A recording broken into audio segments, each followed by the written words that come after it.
Hello and welcome everyone to my channel. For our first video, I'll be reading a short novel I made years ago. This is a story I submitted to a school I once used to go to. This is for a young authors contest, and since this story was the winner of that competition, I made a PDF file of this book that I'll be reading from. If you would like to read it for yourself, the link will be in the description below. Also, I'm currently owning a Discord server for my upcoming audiobook videos. Link will be in my about page and in the description. I really hope you join it. Anyways, with that said, let's get into the story. Treasure Adventures. Deep in the vast jungle of trees and big bushes of the lush jungle, where nobody has ever survived, was a temple called Lush Temple. A group of 4 teenage friends approached. Luke, who was the head of the group and a dashing leader. Nate, who is the brains of the group and can easily solve any puzzle, and Ruby, who is the most energetic of the group and is always prepared. Finally, there's Connor, who is the youngest and most athletic of the group. Since they are all explorers, they named themselves the Treasure Trackers. Luke states their purpose. What we always do is track some treasure. That's their motto, a classic for sure. That day, they were wearing their explorer outfits. Tan pants with white caps on their heads, white and tan striped shoes, and white buttoned shirts. They are going to the Lush Temple themselves to unravel the treasure mystery. To be honest, they had no idea what was inside the treasure, nor what the temple was like. The treasure trackers had to find that out for themselves. The group was walking to find the temple. Luke was holding a map that located the temple. The rest of the group was following behind. Luke was dragging his index finger on the map from where they were, to the red line that went to the temple. Then he pointed left diagonally. Okay guys, the temple's this way. We're almost there. Soon enough, they were at the Lush Temple. Here we are! I've been waiting for this! Ruby exclaimed. This may be the most dangerous, yet exciting adventure of their lives. Alright people, this is serious. We need to use all of our might to survive in this Lush Temple. This is life or death. Hands together, Luke explained. The group put all their hands together on top of one another. Remember guys, what we always do is track some treasure. Ready? 1, 2, 3, team! They all exclaimed and raised their hands into the fresh jungle air. The 4 friends need to be prepared for every adventure, so they had their very own explorer backpack. It is brown and tan on the outside and white on the inside. There are 3 slots in each backpack. The outside of the temple had an old design. There were slate stone layers and pillars that were covered by moss. The group ran inside the temple. As soon as the group got inside, all they saw was a small room with more moss-covered slate stone. It was slightly dark inside. Judging by this room, it's empty. Is there a secret? Nate said. I think coming here was a waste, Ruby screamed. No, Ruby, I'm sure Nate's correct about this, Luke said. Nate and Luke looked around the room while Ruby and Connor leaned against one of the walls. Guys, I found something, Nate exclaimed. The rest of the group went over to where he was. Nate was in front of a torch, but it was facing downwards. As you can see, this torch is different from the others, so if I just do this... Nate put both of his hands on the wooden part of the torch and pushed it upwards. It was a lever, a mystery lever. The middle part of the floor slowly opened and there was a long vine that came out of the ceiling. Ta-da! Luke congratulated Nate and got thanked back. The group climbed downstairs into a dark room. Here, there were 4 doors, each with the design of the temple, surrounded by tall jungle trees and natural leaves falling from above. Now this is something, Ruby exclaimed. Judging by these 4 doors, we're gonna have to separate, said Nate. Good thinking, Nate. If you get into trouble or anything happens, use your walkie-talkie, explains Luke. The 4 friends separated, one in front of each door. They went inside. When Connor got inside of his room, there were 3 men. Each one was wearing a black cloak, black shirt, black pants, black shoes, and a white mask. The only source of light was above their heads. Welcome, adventurer. We are the Black Cloaks, they said. To get out of this room, you have to solve 3 riddles. the middle black cloak said. Oh, that's pretty ironic. Ugh, 'cause this room is for Nate, isn't it? Connor shouted. After he calmed down, he said, Okay, I'm ready for the first riddle. Here is your first riddle. I'm a bug, tiny, sometimes painful, and I live in colonies. What am I? The man on the left asked. Connor thought it was an ant. Is it an ant? He asked. You're wrong. Try again, Nate said. Is it a bee? Connor answered. You're correct, the man on the left replied. Connor luckily solved the other riddles, but was stressed after all of the confusion. You have passed this room. The door ahead will open, the middle black cloak said. The same exact door that he came from was the same one here. What was next for Connor? Ruby entered a room and found herself in a room with raised platforms. Volcanic lava filled parts of the ground, and there were some long vines. This room's a Connor, isn't it? Oh, come on, that stinks, Ruby complained. Lava was dripping from the walls, filling almost the whole floor and leaving the platforms afloat. Okay, Ruby, you can do this. She ran, hopping towards platforms whilst avoiding the lava. She swung across vines for the longer distance jumps. She was almost at the end when she stopped by a big obstacle. The next platform was tilted to the left and too far away. Was she going to make it? Ruby breathed slowly. The lava behind her was catching up. Okay, I have to make this. She then leaped as high as she could. I can make it! She did, but she fell really hard. Ruby was lying on the ground moaning. She broke her leg and couldn't get up.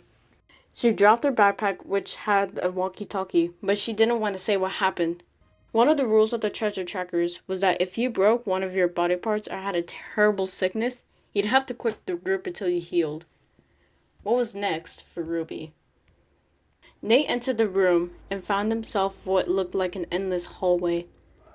Judging by this empty hallway, it looks just like the first room. It looks too good to be true. I'll get my super glasses, he thought. He reached into his backpack and got out the glasses. They apparently gave him twice the amount of vision he originally had before using them. The glasses frames were pitch black. There were smaller frames on the outside of the front frames that gave the double vision. The end pieces were also pitch black, and the temples were navy blue. Nate unfolded the glasses and put them on. Now, his vision was expanded. The exit, according to his calculations, was 0.6 miles away. But Nate saw something off. There were pressure plates on the ground, but they blended in with the slate stone floor. Oh, crud. That's a lot of running I'm going to do. According to this, Ruby should be the only one who can handle this. He started thinking, what was he going to do in this situation? Finally, he knew what to do. From his backpack, Nate got one of his tech arrows that he built himself and some water to drink before he ran. Nate put away his glasses. He prepared himself. I can do this. Believe in yourself, Nate. Nate dashed. He stepped on the pressure plates. Behind him, lava burst out of the ground. Nate quickly turned around and threw an arrow at the plates. A slate stone barrier formed behind them and the lava couldn't get through. Yeah, it worked, Nate exclaimed. It's over. Now all he had to do was walk out. What was next for Nate? Luke entered his room. It was a big stadium. He saw a giant crowd of apes silently watching him as he entered. Looks like I gotta face some foes. Ready whenever you are. At this time, Ruby decided she had to admit her defeat to the boys and get temporarily kicked out. Ruby saw her backpack. She reached out and grabbed it. Ruby searched inside and found the walkie-talkie. The device had its usual parts. The handle was white and the rest was pitch black. There was a channel switch with 4 channels. The first was to reach Luke, the second for Nate, the third was for herself, and the fourth was for Connor. Ruby turned the walkie-talkie on and changed to the first channel. She started speaking.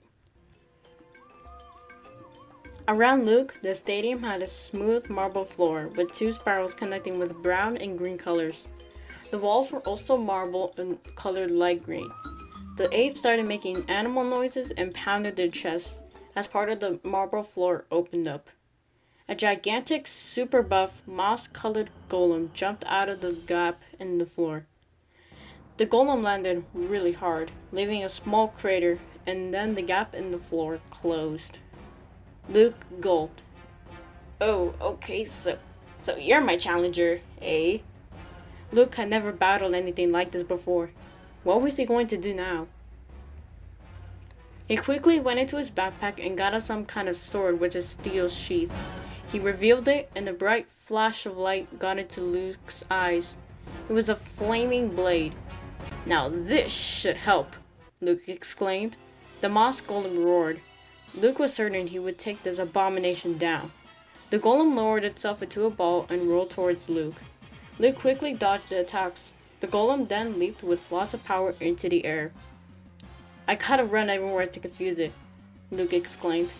He was in a safe space where the golem couldn't strike, but as soon as it landed on the ground, it caused a quake. Parts of the floor broke, and now Luke was farther away from the golem. He started jumping to the nearest platforms to get as close to the golem as possible.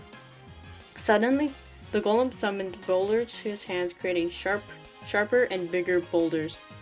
Now that's gonna hurt, said Luke worriedly. The golem threw those at Luke whilst Luke was hopping across platforms with the blade in his hands. Yes, I can do this! I can defeat this! He exclaimed. Finally, Luke made it to where the golem was. He drew the blade and started slashing away at it. The golem was done for. The crowd of apes praised Luke, and he was taking it all in. Yes, I've won!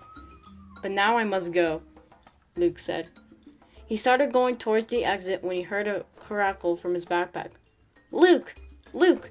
A familiar voice called. He quickly got out his walkie-talkie and listened. Luke was shocked at what he heard. Connor was out of his room. Nate had just gone out too. Oh, you got out too, man? Connor asked Nate. Yeah, I got out in one piece at least, Nate replied. Hope the others get out soon. At that moment, Luke dashed out of his door and into Ruby's room. She was still laying on the floor waiting for him. I'm here, Ruby. Grab my hand. Take as much time as you need, said Luke. Ruby struggled to get up whilst grabbing his hand. Eventually, she got up and put her arm around Luke's back. Thanks, Luke. I'm just so sad that... No, let's not think about it for now, said Luke. Guys, you have to see this, Connor called to the others. When Ruby and Luke got out of the room, they saw it. It was the treasure. It was an emerald chest sitting on a moss stone pedestal. Let's open it, exclaimed Connor. The treasure trackers went over to open it. Inside, there were emerald gems and emerald coins. And so, their adventure has come to an end. How will Connor and Nate react about Ruby? And what will happen to the treasure trackers? Who knows? But what we do know is the treasure trackers always track some treasure. And that wraps up the story, guys. I hope you enjoyed it. As I said before, a link to the PDF file will be in the description below. If you like what you see, consider subscribing to the channel and being a part of the reading community. Also, don't forget to click the notification bell next to the subscribe button so you always know when I post some new videos. Remember, I'm not some voice actor, so I can't always change my voice for different dialogue. And we all make mistakes. We're human. Alright? Anyways, I'll see you all